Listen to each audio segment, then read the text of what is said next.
Welcome to the Autism Advocate Podcast. I'm your host, Laura Hales.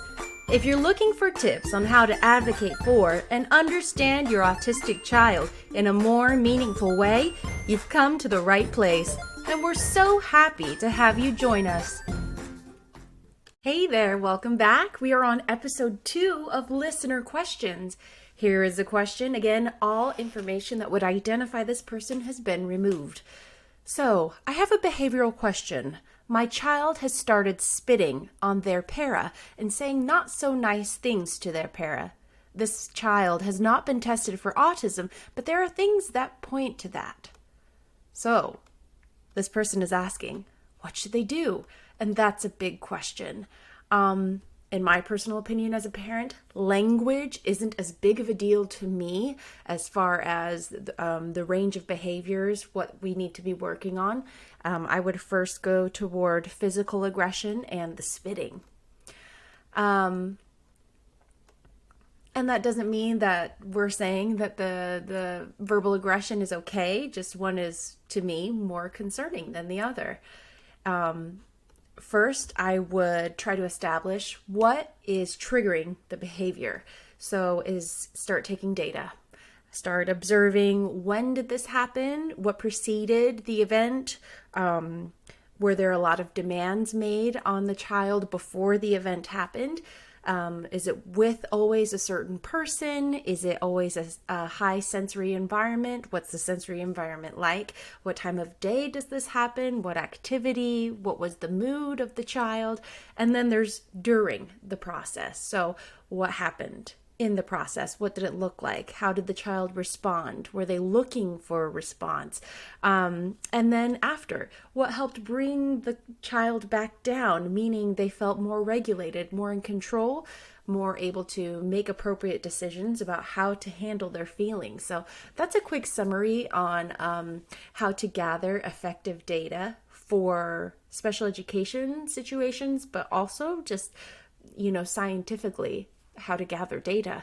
Once you can identify the trigger, then you can more specifically identify how to adjust the things around the child to keep those triggers from happening in the first place. So accommodations, right?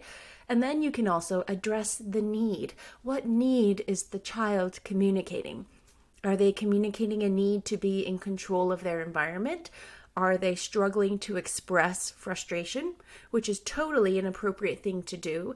Obviously, the method that this child is using is not appropriate. That doesn't mean what they are trying to communicate or the need that isn't appropriate. If we always go toward fixing, in quotes, fixing the behavior rather than evaluating the need that the behavior is expressing, then the child will always be striving to express that need. The need will continue to be there because it's not being met. So if you only address the behavior is a symptom of the need.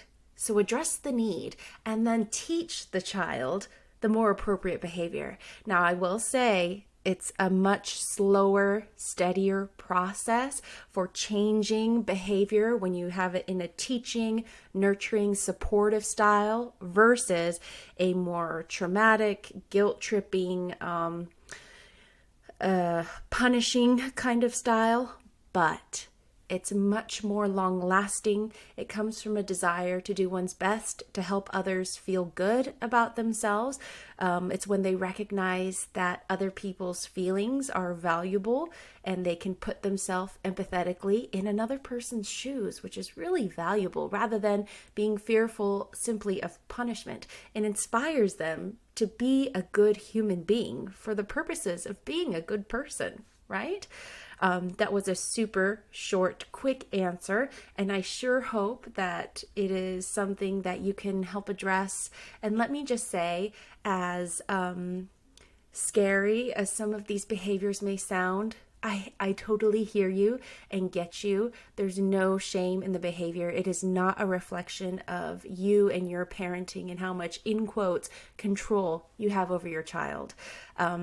our kids are absolutely doing the best they can with the tools that they have, the examples that they're given, the things that they see in media and on TV and in person, in school, and lots of other places, and they're doing their best to express themselves and get their needs met. So always keep that in mind. We're so proud of you. We're rooting for you, and we'll see you next time. Bye-bye. Want to submit a question?